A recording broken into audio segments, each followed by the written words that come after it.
யா ரசூலல்லாஹ் யா ரசூலல்லாஹ்.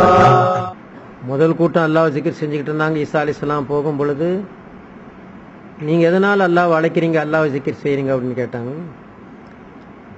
நாங்க நன்மைகளை ஆதரவு வைத்து நன்மைகளை அல்லாஹ் தருவான்ட்டு ஜிக்ர் செய்யறோம். ரகபத்து பி சவாபில்லா. ரெண்டாவது கூட்டத்தார் ஜிக்ர் செய்யும் பொழுது, உங்களுடைய நோக்கம் என்ன? அல் கௌஃப் மின் இகாபில்லா, அல்லாஹு தாலாவுடைய தண்டனைக்கு நாங்க பயப்படுறோம், அது நிமித்தம். மூணாவது கூட்டத்தாரை பார்க்குறாங்க, அவங்களும் ஜிக்ர் செய்கிறாங்க.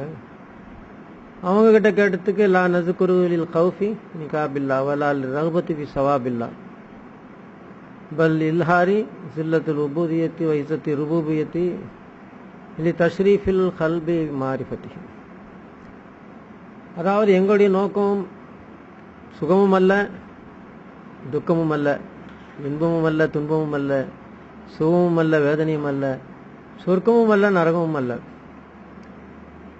அதாவது எங்களுக்கு நோக்கம் எங்களுக்கு மாரிஃபத்துடைய இல்மு வேணும். அந்த மாரிஃபத்துடைய இல்மு எதற்காக எங்களுக்கு வேணும்? அதாவது எங்களுடைய ஹக்கீகத்தை எங்களுக்கு தெரியணும். நாங்க யாரு, அல்லாஹ் யாருன்னு தெரியும். குர்ஆன்ல இருக்கக்கூடிய அந்த வெளிப்படையான ஆயத்திலே அல்லாஹ் ஜல்ல ஷானு வ தஆலா கைஃப தக்ஃபுரூன பில்லாஹி வ குன்தும் அம்மாத்தன் ஃபாஹியாக்கும், அல்லாஹ்வை எவ்வாறு நீங்கள் நிராகரிக்கின்றீர்கள், அல்லாஹ்வுடைய சிக்கரை நீங்கள் எப்படி மறக்குகின்றீர்கள், நீங்கள் எல்லாம் யாராக இருந்தீர்கள், குன்தும் அம்மாத்தன், நீங்கள் எல்லாம் மையத்தா கிடந்தீங்க. மையத்தா இருந்த உங்களை ஹயாத்தாக்குனது யார்? அல்லாஹ்வாகிய நான் அல்லவா உங்களை ஹயாத்தா இருக்கிறேன், ஹயாத் ஆக்கி இருக்கிறேன். நீங்க மையத்தா இருந்தீங்க, அல்லாஹ்வாகிய நான் உங்களை ஹயாத் ஆக்கி இருக்கிறேன். பூமியே நீ இருண்டு கிடக்கின்றாய். பூமியில் உள்ள மனிதர்களே, மிருகங்களே, சுற்றித் திரியும் பறவைகளே, ஓடும் ஆறு நதி, எதுவாயினும் சரியே, அனைத்து ஜீவராசிகளும் சரியே, எதுவாயினும் எல்லாமே இருண்டு கிடக்கின்றது. எல்லாமே இருண்டு கிடக்கின்றது. இரவில நாம் பார்த்தால் எல்லாமே இருண்டு கிடக்கும். அந்த சூரியனுடைய ஒளி இந்த அத்தனையின் மீது பட்டுதானே இந்த அத்தனையுமே வெளிச்சத்தை வாங்கி வெளிச்சம் போட்டு மற்றவர்களுக்கு காட்சியாகி கொண்டிருக்கின்றது. சூரியனாகிய எனது ஒளி இல்லை என்று சொன்னால் என்ன? பூமியில் உள்ள எந்த பொருளுமே அடுத்தவர்களுக்கு தெரியாதில்லை, புலனாகாதில்லை. ஆக வெளிச்சம் சூரியனுக்கு சொந்தமாக இருக்கின்றது. அது பூமியை வெளிச்சம் அடைய செய்கின்றது. பூமியோ இருளாக இருக்கின்றது. உதாரணமாக, நீங்கள் அத்தனை பேருமே மூத்தானவர்கள், மையத்துகளாக கிடைக்கின்றீர்கள். நானோ ஹயாத்தானவனாக இருக்கின்றேன். என்னுடைய ஹயாத்தை கொண்டு வெளிச்சம் போட்டு உங்களை எல்லாம் ஹயாத் ஆக்குகின்றேன். உங்களையே ஹயாத் ஆக்கி கொண்டிருக்கக்கூடிய என்னை நீங்கள் எப்படி மறக்குகின்றீர்கள்? என்னுடைய ஜிக்கரை எப்படி நீங்கள் மறக்குகின்றீர்கள்? அப்பொழுது நாம் யார்? அப்போ நாம் மையத் என்று சொன்னாலுமே, சவம் என்று சொன்னாலுமே, சவத்திற்கு என்னெல்லாம் இருக்கு? சவத்துக்கு அறிவு இருக்குமா? சவத்தால நாட முடியுமா? சவத்தால பேச முடியுமா? சவத்தால கேட்க முடியுமா? சவம் அசையுமா அங்கேயும் இங்கேயும்? சவம் எதுவுமே செய்யாது. அப்போ எங்களுடைய ஹக்கீகத் என்ன? நாங்கள் யார்? சவமா இருக்கிறோம். மையத்து, ஜாஹிலு, முலுத்தீரு, ஆஜிஸு, சும்முன்னு, புக்முன்னு, உம்மி. எப்பொழுது நீ ஹயாத்தானவனாக இருக்கின்றாயோ அனைத்துமே உன்னோடு சம்பந்தப்பட்டது. யாரு? ஹய்யுன், அலீம், முரீதுன், கதீருன், சமீவுன், கலீமுன், பசீருன், எல்லாம் உன்னுடைய சமாசாரம். ஆக ஜீவன், அறிவு, நாட்டம், சக்தி, கேள்வி, பார்வை, பேச்சு எல்லாம் ஹயாத்தான உனக்கு இருக்கு. நீதான் எங்களை மையத்தின் மௌத்துன்ட்ட, அப்புறம் நீதான் எங்களை ஹயாத் ஆக்கிட்டேன்ட்ட. அப்போ எங்களுடைய நிலைமையை நாங்கள் அறிந்தாக வேண்டும் அல்லவா? வாகனத்தை ஓட்டிக்கிட்டு வரான். அந்த இடத்துல வாகனம் என்று சொல்லும் பொழுது ஒரு பழைய கருத்து நினைவுக்கு வருகின்றது, நான் அப்புறம் சொன்னது. ஆக வேகமாக ஓடி வரக்கூடிய அந்த லாரி வாகனம், இப்போ இந்த பையன், இந்த சிறுவன் குறுக்கால ஓட போறான். அப்ப அங்க இருக்கிறவர் என்ன சொல்றாரு? ஓடாதப்பா, ஓடனா செத்து போயிடுவியே அநியாயமா அப்படிங்கிறார். அதையும் மீறி அது வருவதற்குள்ள வாகனம் வர்றதுக்குள்ள நாம கிராஸ் பண்ணிடலாம் நினைச்சிட்டு பாஞ்சான். ஆனா வாகனத்தினுடைய வேகம் அதிகம். இப்ப நாம போறது அல்லது நாம நடந்து போறதுக்கும் அல்லது சைக்கிள்ல போறதுக்கும் டூ வீலரை போறதுக்கும் கார்ல போறதுக்கு ட்ரெயின்ல போறதுக்கு பிளைட்ல போறதுக்கு எவ்வளவு வித்தியாசம் இருக்கு. வேகமாக ஓடக்கூடிய ஒன்றை நாம் தொற்றிக்கொள்ளும் பொழுது நாமும் வேகமாக போகின்றோம். நமக்கு வேண்டுமானால் பறப்பதற்கு இறக்கை இல்லாமல் இருக்கலாம். ஆனா இறக்கைகளை கொண்டுள்ள அந்த விமானம் இருக்கின்றது, அந்த விமானத்தில் நாம் ஒட்டிக்கொள்ளுமே ஆனால் நாமும் பறந்து போகலாமே. காபாவை சுற்றக்கூடிய ஒரு பறவை, அதனுடைய கால் இடுக்கிலே அமர்ந்து கொண்ட ஒரு எறும்பு, அது கூட்ட நெரிசலிலே மாண்டு மடியாமலே காபாவை சுற்றி கொண்டிருக்கின்றது. அதனால் அல்லாஹ் தஆலா நீ பாவியா இருந்தாலும் சரி சாதிகீன்களோடு சேரு, நல்லவனோடு சேர்ந்து நல்லவனா போங்கிறான்ல. அவர்களோடு சேரும் பொழுது அவர்களுடைய வேகம் உனக்கு வரும் என்று சொல்லுகின்றான் அல்லாஹ் ஜல்ல ஷானுஹு. ஆக எங்களுடைய நிலை எங்களுக்கு தெரிந்து விட்டது. இப்போ அந்த வாகனம் ஓட்டி இப்போ அதே மாதிரி வேகமா வந்து அந்த சிறுவன் மேல வந்து அந்த வாகனம் ஏறிடுச்சு. நாமும் அல்லாஹ்விடம் முனாஜாத் செய்கின்றோம், யா அல்லாஹ் எங்களுடைய துஆக்களை நீ கபூலாக்கு. ஆனால் இந்த துஆக்களை கபூலாக்கும் பொழுது சொல்லக்கூடிய ஒரு விஷயம், மூசா அலைஹிஸ்ஸலாம் காலத்தில் இருந்த கான ஃபி பனி இஸ்ராயில் ரஜுலுன் யதுல்லாஹ், அல்லாஹ்விடம் கெஞ்சி கெஞ்சி கேட்டுக்கொண்டிருந்தான் அந்த மனிதன். வஹுவ தலர்ரு, பயங்கரமாக அழுது அழுது மன்றாடுறான். மூசா அலைஹிஸ்ஸலாம் பார்க்கறாங்க, பரிதாபமா இருக்கு. லவ் கானத் ஹாஜத்துஹு பியதி லகலைத்துஹா, இவர் கேட்பதை நானே கொடுத்து விட முடியும் என்றால் நான் கொடுத்துடுவேன் அவருக்கு அப்படிங்கிறாங்க. உடனே அல்லாஹிலா மூசா, அல்லாஹ் தாலா மூசா அலைஹிஸ்ஸலாத்துக்கு வஹி அறிவி, ஆனா அர்ஹமு பிஹி மின்க, உங்களை விட அவன் பேர்ல எனக்கு ரொம்ப கிருபை இருக்கு, நான் அவனை படைச்சவனாச்சே, நான் அவனை படைச்சவனாச்சே, கிருபை இல்லாம இருக்கணும். அந்த கோழியானது வீட்டை விட்டு ஓடிவிட்டது. காலையில இஷ்டம் போல பல இடங்களில் சுற்றி திரிந்து தான் விரும்பிய ஆகாரங்கள் எல்லாம் சாப்பிட்டு அந்த வீட்டுக்கு தலைவன் வந்து அதை பற்றி கண்டுகிடவே இல்லை, அப்படியே சும்மா விட்டுட்டான் போன்னு. அதோ கோழியின் கூடை அசைந்தது, நகர்ந்தது நகர்ந்தது. எப்படி கூடை நகரும் என்று ஆச்சரியப்பட்டு கடைசியில கூடையை தூக்கி பார்த்தால் உள்ளே கோழிதான் கூடையை நகர்த்தி கொண்டிருக்கின்றது. நாங்கள் எங்கள் வீட்டு மரக்கதவை தட்டினோம். அந்த மரக்கதவை தட்டும் பொழுது எங்களுக்கு தெரியும் அது ஒரு சவமான கதவுதான் என்று, திறக்காது என்று. இசா அனமித்து ஃபகஸ்ஸில்னி யுஸல்லி அலைஹி, நான் இறந்து விட்டால் என்னை குளிப்பாட்டுங்கள், தொழவையுங்கள். அபூபக்கர் சித்திக் ரலியல்லாஹு தஆலா அன்ஹு அலி ரலியல்லாஹு தஆலா இடத்திலே சொன்னார். அதற்கு பிறகு என்னுடைய ஜனாசாவை தூக்கி சென்று பெருமானார் ரசூலை கரீம் ஸல்லல்லாஹு அலைஹி வஸல்லம் இடத்தில் அனுமதி கேளுங்கள். ஃபஸ்தஅதினுஹு, அவர்கள் அனுமதித்தால் அங்கு அடக்கம் செய்யலாம். ஃபஸஹபூ பி இலா கபரின் நபி ஸல்லல்லாஹு அலைஹி வஸல்லம் ஃபஸ்தஅதினுஹு, பெருமானாரிடம் எடுத்து சென்று அனுமதி கேளுங்கள், அவர்கள் அனுமதித்தால் என்னை அங்கு அடக்கம் செய்யுங்கள், இல்லை என்றால் வேறு இடத்திலே மாற்றிக்கொள்ளுங்கள். பின் எடுத்து சென்று அலி ரலியல்லாஹு தஆலா அன்ஹு அது அபூபக்கர் பில் பாபி என்று சொன்னார்கள். உடனே ஒரு சத்தம் வருகின்றது, என்ன உதுகுலில் ஹபீபை இலல் ஹபீப். அது மட்டும் இல்ல, அங்க வெளியில கொண்டு வச்ச உடனே ஜனாசாவை ஃபைதன் அல் பாபு ஹதின் ஃபதஹ, உடனே கதவுகள் அப்படியே திறந்து கொண்டது. ரவுலா ஷரீஃபின் கதவுகள் அப்படியே திறக்கின்றது. அப்புறம் யக்திஃபு மினல் கபுரி ஹாத்திஃபன், ஒரு சத்தம், உதுகுலில் ஹபீபை இலல் ஹபீப். இது எப்படி கதவு திறந்தது? அந்த வீட்டிலே அந்த குடும்ப தலைவனுடைய மனைவி இருந்தாள். அவனுக்கு வேண்டிய ஒருவர் வந்து விட்டார். இப்பொழுது அவர் வீட்டுக்கு வந்து விட்டார். அந்த குடும்பத்தினுடைய வீட்டுக்காரன் வந்து வெளியில போயிருக்கான். உடனே அங்கிருந்து மனைவிக்கு போன் பண்ணா, என்னுடைய நண்பர் எப்படி வெளியில நிப்பாரு, உள்ள வரணுமே. ஆனா அந்த பெண்ணும் ரொம்ப ஒரு மறைமுகமான ஒரு கோஷா இருக்கக்கூடிய, பர்தால இருக்கக்கூடிய ஒரு பெண்ணு. சரி, நீ உடனே கதவை திறந்து அவரை உள்ள ஹாலில் உட்கார வச்சுடு அப்படின்னு சொன்னான். உடனே அந்த பெண்ணு ஓடி வந்து கதவை திறந்துட்டு சட்டுன்னு ஓடி உள்ள போய் அறைக்குள்ள போயிடுச்சு. கதவு திறந்து விடப்பட்டவொடனே இவர் உள்ள வந்து இவர் ஹாலில் உட்காந்துக்கிட்டாரு நண்பர்.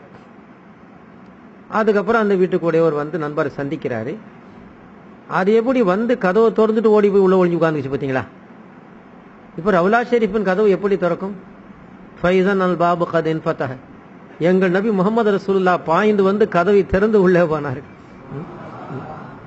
அபூபக்கர் சித்திக் ரலியல்லாஹு தஆலா அவர்களை அழைத்திட, ஊதுகுலில் ஹபீப் இலல் ஹபீப், நேசரை நேசரோடு சேர்த்து விடுங்கள் என்றார்கள் நமது நாயக திருமணி ரசூலே கரீம் ஸல்லல்லாஹு அலைஹி வஸல்லம்.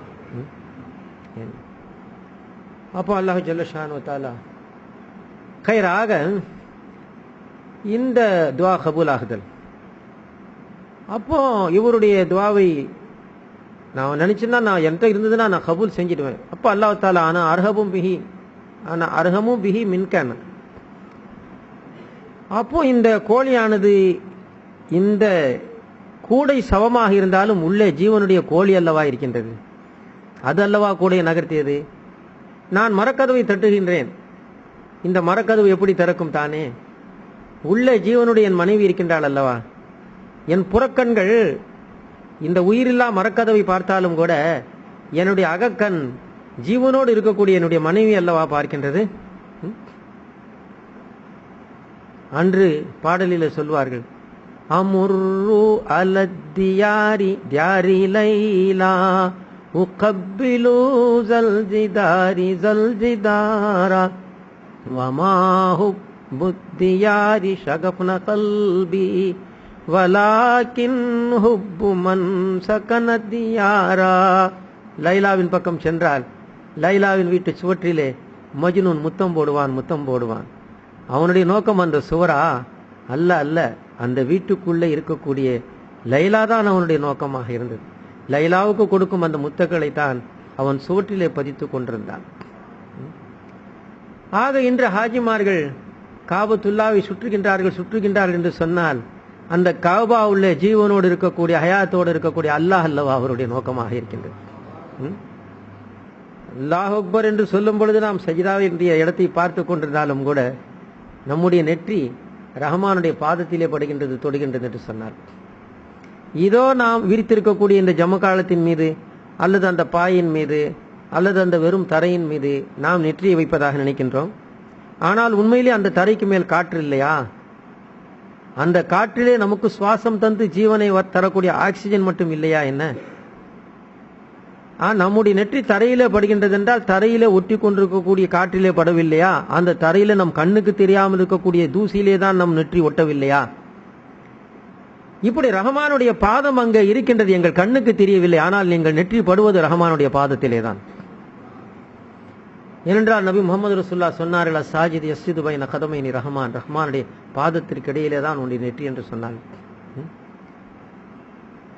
ஆக இந்த கோழியானது காலையில போய் அங்கும் இங்கும் அலைந்து கொண்டிருந்தாலும், அந்த வீட்டுக்குரியவன் அதை பற்றி யாதொரு விதமான சிந்தனையும் இல்லாமல் இருந்தாலும் கூட இரவு வருகின்றது, இருள் சூழ போகின்றது. உடனே அவனுக்கு கவனம் வந்தது, கோழி எங்கே என்று. உடனே இவன் தேடி போனான், சந்தில் தெருவில் அங்கே இங்கே அப்படியெல்லாம் பார்த்துட்டு போவார். கடைசியில் எங்கேயோ பார்த்து கோழி லபகன்னு பிடிச்சிக்கிடுவான். பிடிச்சிக்கிட்டு நேராக கொண்டு வந்து வீட்டில் ஈரின்னு சொல்லிட்டாரு, நெல்லை காட்டி தண்ணியை காட்டி கூட உள்ள அமைக்கிடுவான். காலையிலே ஓடி போனாலும் அந்த இருள் சூழும் அந்த நேரத்தில் அவன் விடவில்லை, திரும்ப அந்த கோழியை தேடி கொண்டு வந்து வைத்து விட்டான். இப்படிதான் ரப்புல் இஸ்ஸத் ஆகிய முகமது ரசூலுல்லாஹ்வுடைய ரப்பாகி அல்லாஹு தாலா என்னதான் பாவம் செய்த அடியான் தன் இஷ்டம் போல நப்சின்படி அங்கும் இங்கும் ஓடி அலைந்து கொண்டிருந்தாலும் கூட அவன் இறக்கும் தருவாயில் தன்னிடம் வர வேண்டும் என்று நினைத்தான். அதனால் அவன் தன்னை மறந்தவனாக இருந்தாலும் அவனுக்கு நெருங்கிய ஒருவரை, நண்பரை, வயதான ஒரு பெரியவரை, ஒரு மூதாட்டியை அனுப்பி பக்கத்தில் இருக்க செய்து அல்லாஹ் சொல், அல்லாஹ் சொல், லா இலாஹ இல்லல்லாஹ் சொல்லு.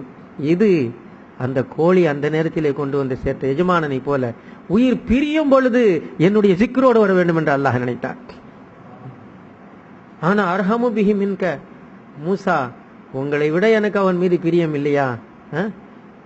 வலாக்கின்னஹு யதூனி, என்கிட்ட கேட்கிறார் உண்மைதான், ஆனாலும் வகல்புஹு ஃபீ கனமிஹி வஹுவ கனமுன், அவங்ககிட்ட ஆட்டு மந்தைகள் இருக்கின்றது, அவனுடைய கல்பு அந்த ஆட்டு மந்தைகள்ல இருக்கு. ஆனா நாவால என்ன அழைக்கிறாரு, நாவால கூப்பிடுறாரு, நான் கல்புல நான் இல்லை. ஹோட்டல்ல போய் நாம பரோட்டாவும் பாயாவும் கொடுன்னா நாவல, கல்புல என்ன வச்சிருக்கோம்? பரோட்டா பாயா இல்ல, சிக்கன் பிரியாணி. மனசுல சிக்கன் பிரியாணி வச்சுக்கிட்டு வாயில நாவல பரோட்டா பாயான்னா அதை தான் கொண்டாடுவான். நான் என்ன நினைச்சேன், சிக்கன் பிரியாணி நினைச்சேன், அதை விட்டியா இதை கொண்டாந்து நீ நாவல என்னப்பா சொன்ன, அதுதான் எனக்கு தெரியும். ஆனா அப்படி யாராவது செய்வானா? பரோட்டா பாயா கல்புல இருந்தாதான் நாவல வரும், பிரியாணி கல்புல இருந்தாதான் நாவல வரும். கல்புல இல்லைன்னா நாவல வர, கல்புல இல்லாம நாவல ஒண்ணு வருதுன்னா அது அல்லாஹ்ங்கிற ஜிக்ர் தான். அந்த அல்லாஹ் மட்டும் கல்புல இருக்க மாட்டான், வர நாவல ஓடியார் அல்லாஹ் அல்லாஹ் அல்லாஹ். அருமை நாயம் சொன்னது கல்புல் முஃமின் யா ரசூலல்லாஹ் சொன்னாங்க. அப்போ ஒரு பெண்ணானவள் நகையை இடமாற்றியே வைக்க மாட்டாள் என்று சொல்லும் பொழுது இதயத்திலே எப்படி வைப்பதாம்? இப்பொழுது அல்லாஹ் சொல்லுகின்றான், ஆட்டு மந்தைகள் நிறைய இருக்கு, அவைகள் தான் தன்னுடைய வாழ்வு என்று அவன் நினைத்துக் கொண்டிருக்கின்றான். வெறுமனே நாவிலே சில கோரிக்கைகளை கேட்டு என்கிட்ட அழுதுகிட்டு இருக்கிறான். என்ன செய்வது? இன்னிலா குபலு தவத் அப்தின் கல்புஹு ஃபி கைரிஹி. எதுவரை இன்னொன்றை கல்விலே வைத்துக் கொண்டு என்னிடம் கேட்டுக்கொண்டுதான் நான் என்ன செய்வது? அப்படின்னா அல்லாஹ் ரஜுலி முசா அலைஹிஸ்ஸலாம் அவனுக்கு அந்த விஷயத்தை தெரிவித்தார்கள். உடனே தவஜ்ஜஹ இலல்லாஹ், இப்பொழுது அவன் அல்லாஹ்வின் பக்கம் திரும்பினான். இப்பொழுது இல்லல்லாஹ் இல்லல்லாஹ் என்று நாவிலே சொல்லவில்லை. எத்தனை ஆடுகள் அவனுடைய இதயத்தில் இருந்ததோ ஒவ்வொரு இல்லல்லாஹுடைய சிக்கரிலும் ஒவ்வொரு ஆட்டை வெளியேற்றி வெளியேற்றி நீ என் ரப்பல்ல, நீ என் ரப்பல்ல, நீ என் ரப்பல்ல என்று வெளியேற்றினான் வெளியேற்றினான் வெளியேற்றினான். கடைசி ஆடும் நகர்ந்தது. உடனே அல்லாஹ் கல்பிலே வந்தான், அவன் கோரிக்கை உடனே கபூல் செய்தான் அல்லாஹ். ஆக நம் துவா கபூலாகவில்லை என்று சொன்னால் உள்ளே ஒன்று வெளியே ஒன்று.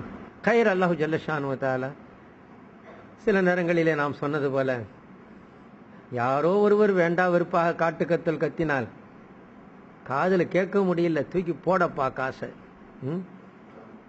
வீதியில டூ வீலர்லயோ ஸ்கூட்டர் இதுலயோ போய் கார்லயோ போய் நிற்கும் பொழுது ஒரு ரொம்ப மோசமான முகமெல்லாம் புண்ணு ரணம் சீழு பார்க்க சகிக்கல. அப்படியே ஐயா ஐயான்னு கிட்ட வரான். கிட்ட வந்தாலும் பயம், ஐயோ இது பார்க்கவே நம்மளால முடியாதுறான். லவன்ன ரஜுலன் அக்ரஜ மின் அஹ்லின் நாரி மாத்து அஹ்லு துன்யா மாத்து அஹ்லு துன்யா மின் வஹ்ஷதி மன்லரிஹி வநத்தினிரிஹி.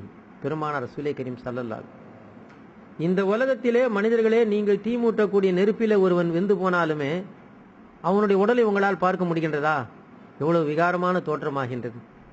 அதே நேரத்தில் வெந்து ரணமாகி புண்ணாகி ஷீலாக இருக்கும் பொழுது அங்கிருந்து வரக்கூடிய துர்நாற்றத்தை உங்களால் சகிக்கத்தான் முடிகின்றதா? ஒருவர் புண்ணிலே கட்டு போட்டிருந்தார், தீப்புண் காயத்திலே பேண்டேஜ் போட்டு கட்டு போட்டிருந்தார், மறைந்திருந்தது. திடுமென அதை நகர்த்தினார். அதற்குள்ளே இருக்கக்கூடிய அந்த நாற்றம் சீருடைய நாற்றம் பக்கத்திலே போய் தலை சுற்றிவிட்டது. இந்த நெருப்பிலே அடிபட்டு வரும்பொழுதே விழுந்து வரும்பொழுதே இப்படி ஒரு நிலை ஆயிற்றே. பெருமானார் ஸல்லல்லாஹு அலைஹி வஸல்லம், அல்லாஹ் மூட்டி வைத்திருக்கின்றானே நரகத்தினுடைய நெருப்பு, அந்த நரக நெருப்பிலிருந்து வெந்து போன ஒருவன் இந்த முன்வானத்தின் பக்கம் வந்து நிற்பானே, ஆனால் உங்களுக்கு காட்சியாகி அதை பார்க்கக்கூடிய நீங்கள் அத்தனை பேரும் மூத்தாகி விடுவீர்கள். அவனுடைய விகாரமான கோர தோற்றத்தை பார்த்து அவனுடைய உடலிலிருந்து வரக்கூடிய துர்நாற்றத்தை சகிக்க முடியாமல் நீங்கள் மூத்தாகி போவீர்கள் என்றார்கள் நமது நாயக திருமதி ரசூலே கரீம் ஸல்லல்லாஹு அலைஹி வஸல்லம். ஒரே மனிதன் நரகத்திலிருந்து மீண்டபடி நமக்கு காட்சி ஆவானே. ஆனால் ஆக ஒரு விகாரமான தோற்றம் உடையவர் அப்படி வந்து கிட்ட வந்துடுவார்கள். இது நமக்கு ஆசை போடலன்னா இங்க இருந்து 5 ரூபீஸ் காயின் அப்படி தூக்கி வீசிடுவான், என்கிட்டே நீ வராது. மார்க்க சட்டப்படி நாம் அந்நிய பெண்களை பார்க்க கூடாது, நமக்கென்று உரியவளைத்தான் நாம் பார்க்க வேண்டும். அடுத்தவனுடைய பணத்தை நாம் எடுக்க முடியுமா? கையாட செய்யலாமா? அடுத்தவனுடைய வீடு என்னுடைய வீடு என்று சொல்லலாமா? சில நேரத்தில் சொல்வார்கள், அது உண்மையாகாது. இவன் இன்னொரு வீட்டிலே வாடகை இருக்கின்றான், இவனுடைய மகளுக்கு கல்யாணம். இவன் ரொம்ப ஏழை, சத்திரமெல்லாம் பிடிப்பதற்கு கூட காசு இல்லை. அதனால குறிப்பிட்ட ஒரு சிலரை அழைக்கும் பொழுது பத்திரிகை கொண்டு கொடுக்கறான், என் மகளுடைய கல்யாணத்துக்கு நீங்க வரணும்னு. கல்யாணம் எங்கன்னா என் வீட்டில் தான் கல்யாணம்னு. ஆனா என் வீட்டில்னு சொல்றான், வீட்டுக்கு ஓனர் பக்கத்தில் இருக்கிறான். கடைசியில் அவன் விட இவன் விடுங்கிறான். ஓனர் கோவிப்பாரா? கோபிக்க மாட்டாரு. நீங்க கல்யாணம் முடிச்சு கண்டிப்பா சாப்பிட்டுட்டு போகணும். உங்க வீட்டில் கல்யாணமா? அப்ப சாப்பாடு ஒரு சின்ன கல்யாணத்தை வீட்டில் வச்சுட்டு பக்கத்தில் எங்கேயாவது சின்ன சத்திரத்தில் சாப்பாடு வச்சிருப்பாரோ, சாப்பாடு எங்க வீட்டில் தாங்க சாப்பாடு. உடனே அவன் கோச்சிக்கிடுவானா, வீட்டுக்கு சொந்தக்காரன், நீ எத்தனை முறை உன் வீடுனாலும் அது என் வீடு தான், எத்தனை முறை என் வீடுனாலும் அது என் வீடு தான். அது மட்டும் இல்லை, இப்படித்தான் எத்தனையோ பேர் என் வீடு என்று சொன்னார்கள். மன்னரைக்கு போனார். யாரோ தர்மம் செய்த அந்த இடத்திலே அனாதை போல போய் உள்ளே விழுந்தாள். பின் அவர் மகன் வந்தான், என் வீடு என்று சொன்னான். பின் அவனும் போய் சேர்ந்தான். பின் பேரன் வந்தான், என் வீடு என்று சொன்னான். பின் அவனும் போய் சேர்ந்தான். அல்லாஹ் என்ன சொல்லுகின்றான், என்னுடைய இல்லமாகிய மஸ்ஜித் மட்டும்தான் என்னுடைய வீடா, நீ இருக்கக்கூடிய ஒவ்வொரு அணுவும் என்னுடைய வீடு என்றான் அல்லாஹ். லஹுல் முல்கு சமாவாத்தி வல்லல், வானம் பூமி அதற்கு இடையில உள்ள அனைத்துமே எனக்கு சொந்தமாப்பா. நீ சொல்லிக் கொண்டு இரு உன்னிடம் உன்னிடம் உன்னிடம் என்று, அனைத்துமே எனக்கு சொந்தமான, அனைத்துமே எனக்கு சொந்தம். அந்த 6 அடி நிலமாவது நமக்கு மட்டும் சொந்தமானா கிடையாது. அட்வொகேட்டுக்கு மேல கிளையண்ட் போய் விழுவான், டாக்டருக்கு மேல பேஷண்ட் போய் விழுவான், போலீஸ்காரனுக்கு மேல போய் குற்றவாளி விழுவான், ஆணுக்கு மேல பெண்ணு விழும். ஒரு கபர்ல எத்தனை பேர் அடைக்கிறான், எத்தனை எலும்புகள் ஒன்று சேர்ந்து கிடக்கின்றது அங்க. அதனால்தான் மண் ரப்புக்க ஒமன் நபிக்கன்னு கேட்கக்கூடிய பொழுது அல்லாஹ் ரப்பி முகமது நபி எல்லாம் சொல்லிட்டு பின்ன ஒமன் இக்வானுக்கு உன்னுடைய சகோதரன் யார் என்று கேட்கப்படும் முன்கர் நக்கீர் அலைஹிஸ்ஸலாம் அவர்களா. உடனே அப்துல்லா என்னுடைய சகோதரர், ஃபாத்திமா என்னுடைய சகோதரி என்று சொல்ல முடியுமா? இன்ன புலானன் அகி இன்ன புலானா உக்தி என்று சொல்ல முடியுமா? அந்த பதிலை ஏற்க மாட்டார்கள் மலக்குகள் முன்கர் நக்கீர்.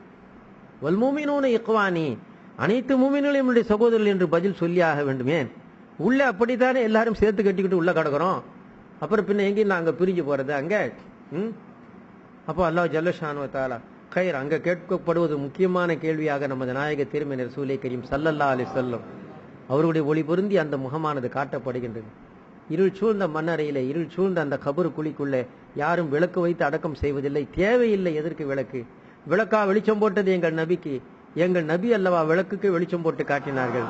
அந்த முகமது ரசூலுல்லாஹ் வரை இருக்கின்றார்கள் எங்களுடைய கபரிலே. அந்த முகமது ரசூலுல்லாஹ்வுடைய முகத்தை காட்டி கேட்பார்கள் மலக்குகள், இவங்க இந்த மனிதர் யார்? இவளை பற்றி உனக்கு என்ன தெரியும்?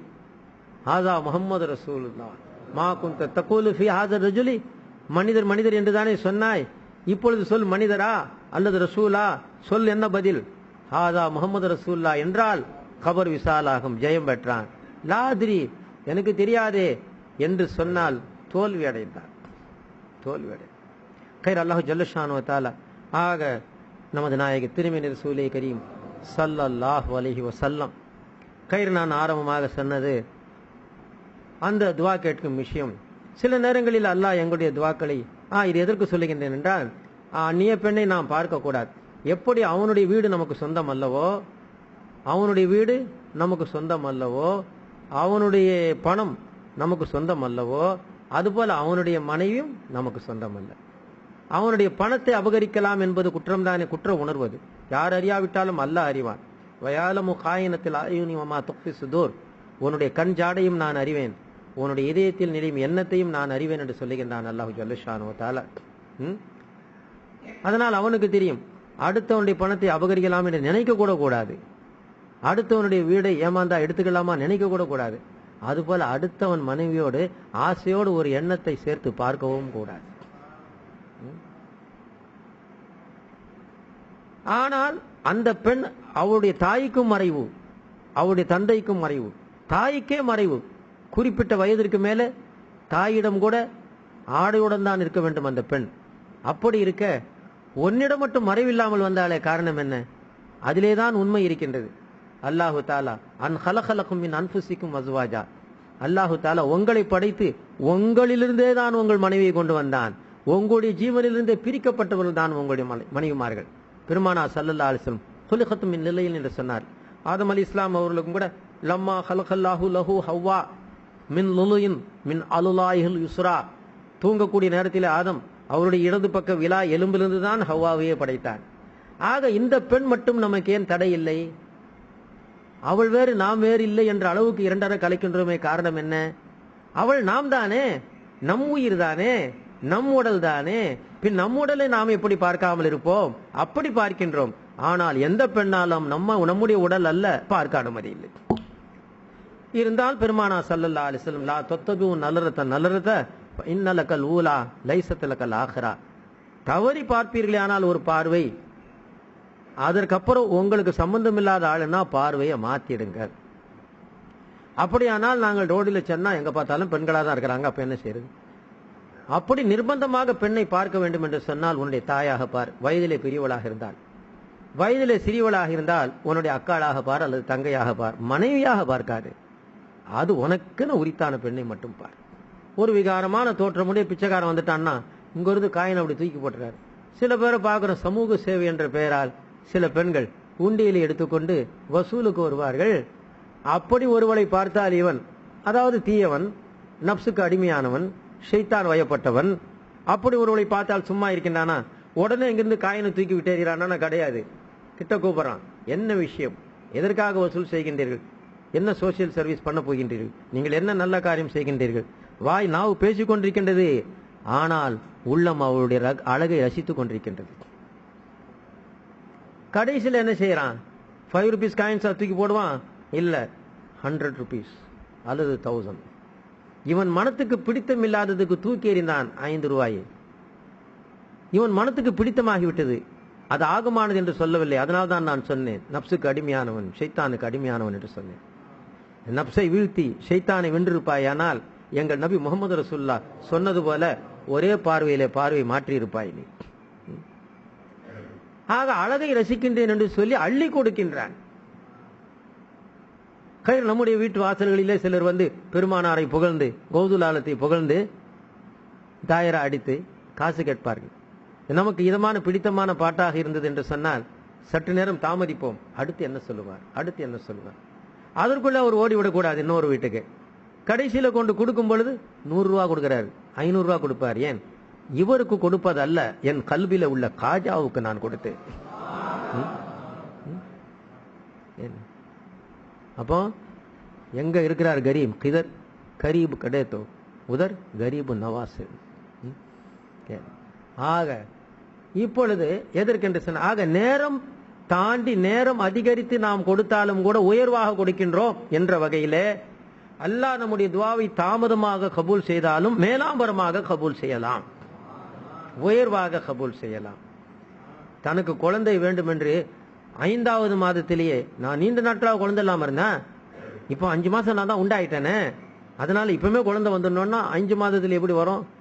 4 மாதத்துக்கு முன்னா கட்டியா தான் வந்து விழுந்துடும். 5 மாதத்துல வெளியில வந்தாலும் பொழைக்குமா?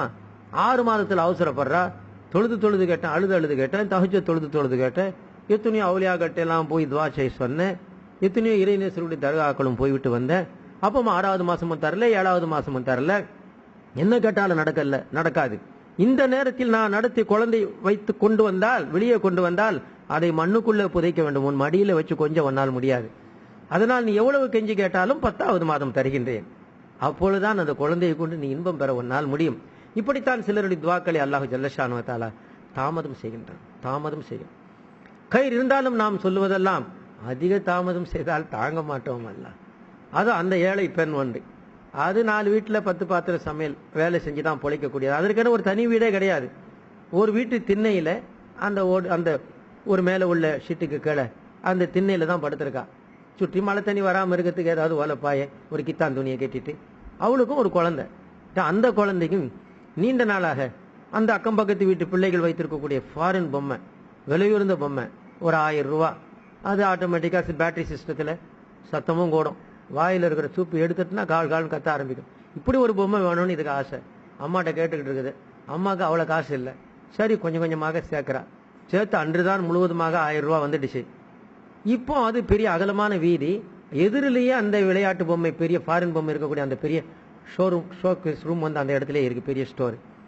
சரி குழந்தை தூங்குது. இப்போ அந்த சின்ன திண்ணையில நாம போய் அந்த பொம்மையை வாங்கி கொண்டாந்து குழந்தை முழிக்கும் பொழுது கொடுத்து அதை சந்தோஷப்படுத்திடலாம் அப்படின்னு அந்த தாய் நினைச்சாங்க. அதனால அது தூங்கும் பொழுது போய் அங்க நின்று அந்த பொம்மையை விலை பேசிக்கிட்டு அந்த பொம்மையை வாங்கக்கூடிய நேரத்துல குழந்தை விழிச்சிடுச்சு. விழிச்ச குழந்தை மெதுவா அப்படியே தவழ்ந்து வந்து சின்ன தின்னதான் அப்படி இறங்கிட்டு பார்த்தது அம்மாவை காணோம். அம்மா அங்க நிக்குது. அம்மா அதோ பொம்மை கடையில நிக்குது, சும்மா இருக்குமா இது? அம்மான்னு பாஞ்சிக்கிட்டு ஓடுது. வேகமா வருது லாரி அல்லது பஸ் அல்லது காரு. அம்மா கதறா, வராதேன்னு. ஆனா அதால புரிய முடியல. கையில அம்மா பொம்மையை வச்சுட்டு வராதுன்னா இது சும்மா இருக்குமா? ஓடுச்சு, வண்டி மோதிடுச்சு. ரத்த வெள்ளத்துல குழந்தை மூத்தா போச்சு, உடல் பகுதிகள் சிதறி கிடக்கு. அங்கிருந்து தாய் ஓடி வந்தாள்.